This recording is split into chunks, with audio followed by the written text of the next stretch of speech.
Warren Buffett is by many considered to be the best investor of all time.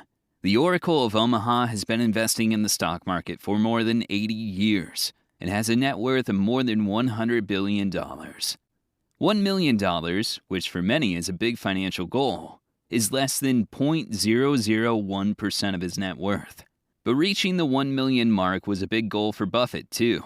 Already at the age of 6, he told his family that if he wasn't a millionaire when he turned 35, he would jump off the tallest building in Omaha. How many financial goals did you have when you were 6? With the track record of Warren Buffett's investments, it's natural that most investors in the world try to learn from him by studying or even following his latest moves in the market. It's of course helpful to study what the best investor in the world is doing, but it's even better to study what he did before he became a multi-billionaire. It's a huge difference between managing a portfolio of hundreds of billions of dollars and a portfolio of less than $1 million. And the good news is that it's in the smaller portfolio's favor. Since you're watching this video, I'm assuming you belong in the less than 1 million category like most of us. So let's go back in time and look at how Warren Buffett made his first million. This is investing in a nutshell. As mentioned earlier, Warren Buffett was determined to become a millionaire at a very young age. And since he didn't come from a wealthy family and inherited a fortune, he had to make it happen himself. Warren's first little income came from going door to door selling chewing gum and Coke that he had bought from his grandfather's grocery store. He managed to profit between 1 and 2 cents per item he sold. But with the goal of becoming a millionaire, he quickly realized that this wouldn't make it happen. Already as a young boy, Warren learned his first lesson about scalability, but more on that later. Young Warren understood the great power of compound interest at a very young age, and knew that he had to make his money work for him to get ahead financially. After managing to save $120 at the age of 11, which today would be around $2,400, quite impressive for an 11-year-old, he bought his first shares in the stock market. The company was called Cities Service, and he bought 3 of its preferred shares for a total of $114.75. He also convinced his sister to invest alongside him. Considering Warren Buffett being the greatest investor of all time, you probably think that the stock skyrocketed after he bought it. Well, it didn't. It almost immediately dropped, which Warren's sister reminded him of every day in school. The stock price eventually recovered, and Warren decided to sell their shares with a tiny profit, happy that he was able to cash out. The stock price then skyrocketed, and Warren and his sister missed out on a huge profit opportunity, which taught him some valuable lessons on investing, which we will go through in the end of this video. Warren's father was an elected congressman, and the family had to move to Washington. Warren never liked it there, but he liked earning money, and he started selling different newspapers at the age of 14. He did very well selling newspapers, and when he was 16, he earned $175 a month on his routes. That is almost $3,000 in today's money. At the age of 15, Warren's net worth had reached $2,000, or $33,000 in today's money, which is an extremely impressive self-made fortune for a high school kid. He spent $1,200 buying 40 acres of farmland in Nebraska. That was 60% of his net worth. Many investors would consider that a bold investment. Warren shared his profits with a tenant farmer who worked at the farm. On top of the profits he earned from the farmland each year, he sold it for $2,000 only 5 years later, making it a very good investment. During his senior year of high school, Warren started his first business together with a friend. The idea was that Warren would buy old pinball machines. His friend would fix them, and they would place them at different barbershops in the area, splitting the profits with the barbers. They then spent the profits buying more pinball machines. After only a couple of months, they managed to build a small empire of pinball machines in the area, and before they graduated, they sold the business for $1,200. Warren had no interest going to college after high school. He thought he already was making so much money that college was just going to slow him down. But his father wanted him to, and he couldn't defy his father on something that important. He first attended the Wharton School for 2 years, and when his father didn't get reelected and the family moved back to Omaha, He took his final year at the University of Nebraska. There he took classes in accounting, which he today refers to as the language of business. At this point, Warren had a net worth of around $9,000, but it was mainly due to selling newspapers and his entrepreneurial endeavors. That was about to change. During college, Warren stumbled upon Benjamin Graham's book, The Intelligent Investor, which taught him a great deal about value investing. We'll need a separate video to go through this must-read of a book for every investor, so make sure to subscribe to the channel so you don't miss out on any future content. Warren had initially planned to attend Harvard, but since he was rejected, he applied to Columbia, where Benjamin Graham was a professor. Even though his application was sent after the deadline, he got accepted and quickly became one of Graham's favorite students, and the only student to ever get an A+ in his class. Graham wasn't only a professor at Columbia. He was also on the board of directors for the insurance company Geico.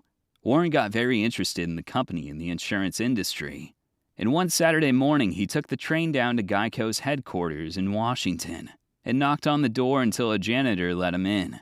Then he met Lorimer Davison, an executive CEO of Geico, and Warren got to question him about the company and sector for 4 hours. After their talk, Warren was so excited about the insurance industry that the following Monday, he purchased Geico stock for 65% of his entire net worth. It later turned out to be his greatest investment ever in terms of percentages. Warren Buffett graduated from Columbia in 1951.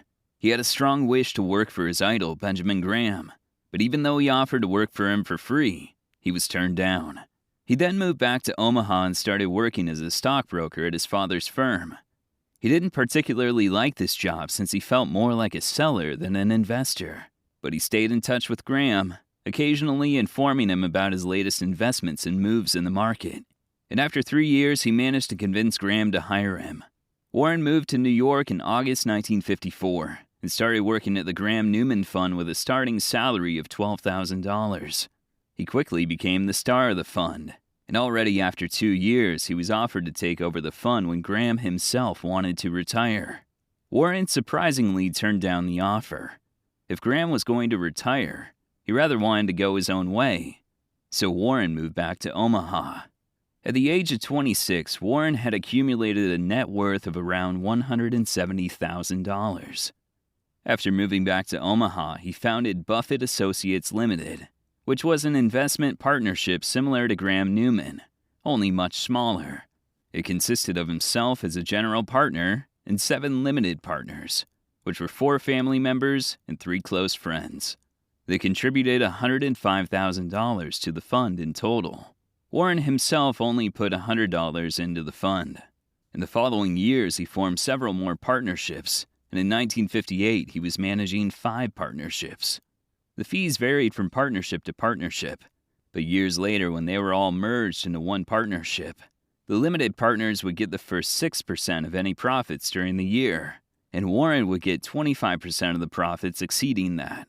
Warren also had some other rules. 1. The limited partners were only allowed to add or withdraw money once a year. This was because Warren didn't want people in and out of the partnership. And 2. Warren didn't have to disclose his investments to the partners. This was because he didn't want people to bid up the prices of the stocks he was interested in. Warren managed to crush the market between 1957 and 1961, beating the Dow Jones Industrial Average with 16% in average annualized returns. Compounded over the 5-year period, that equaled to an overperformance of 177%. This obviously made more people interested in Warren's skills, and in 1961 he had doubled the number of partnerships to 10. But how did Warren get these astronomical returns? He used a strategy he learned from Benjamin Graham, the cigar butt strategy. The cigar butt strategy referred to buying extremely cheap stocks that were thrown away by the market, but that had the potential of one final run, kind of like a cigar butt. These were typically companies trading at extremely low P to E ratios and or P to B ratios, meaning that they earned quite well and or had good cash assets compared to their pricing. After the final run, Warren would sell the stock looking for new cheaper ones to buy. Some of these companies were so small that Warren sometimes had to meet shareholders in person to negotiate a deal. We're closing in on the point where Warren became a millionaire. But there was one person Warren met before becoming a millionaire that turned out to be his partner for the next 60 years and still going. Charlie Munger. Warren and Charlie met at a dinner party in 1959 and immediately hit it off. They would later form the adventure of Berkshire Hathaway together. Charlie challenged Warren on buying cigar butts. He meant that buying great companies at fair prices is far better than buying fair companies at great prices. Warren has later said that Graham's strategy works better for a smaller portfolio than the amount of money he's managing today. As mentioned earlier, Warren had a total of 10 partnerships in 1961, and he decided to merge them into one and named it Buffett Partnership Limited. The partnership had around $7.2 million under management. Warren and his wife Susie's share of the partnership was $1,025,000, making him a millionaire at age 31. Luckily, he made it before turning 35. Here are my 3 most important takeaways from Warren's road to $1 million. 1. Scalability. Already at an early age, Warren learned that trading his time for money would not make him a millionaire. Going door-to-door selling Coke or newspapers limited him to the time he was able to spend doing so. But buying farmland and outsourcing the work gave him income that was not dependent of his time. That's the difference between being a business owner and being an employee. Focus on thinking in entrepreneurial ways. 2. Price is what you pay, value is what you get. You might have heard this quote many times, and in essence, it means that you shouldn't fixate on the price you pay for your shares of a company. Being emotionally attached to what you paid for your shares might make you act irrational when the stock fluctuates in price. When Warren bought his first shares in Citi's service, he got scared because the price dropped right after he bought them, making him panic sell as soon as the price went up again. If he would have bought the shares on the other side of the curve, or if the price just stayed the same before skyrocketing, he wouldn't have missed out on huge profits. Of course, he was 11, and it was his first stock market investment, so who can blame him? But he probably learned a lot from it, and so should you. Buy companies you believe in and stick to your plan, unless the underlying factors of the company or the industry changes. Prices will always fluctuate. Markets will always be irrational at times. But if you buy good companies, you will profit in the long run. And 3, reinvest your profits. The biggest reason for Warren Buffett's success as an investor is compound interest, and how he utilized it at its best over a long time with reinvested profits on the way. This way, he's made his money work for him, earning more money that again worked for him, and so on. Already in high school, he used the power of reinvesting his profits with the pinball machines. He could have bought that first pinball machine, repaired it, and spent the profits it earned on some extra luxury in his everyday life. This would have been a perfectly fine example of creating a passive source of income. But instead, he used the profits from the first one to buy more pinball machines, scaling his business by reinvesting his profits. We hope you've enjoyed this video and that it's inspired you on your own path to your first million. If you have any questions or feedback, leave a comment. And if you haven't subscribed yet, make sure to do it so you don't miss out on any future content. See you in the next one.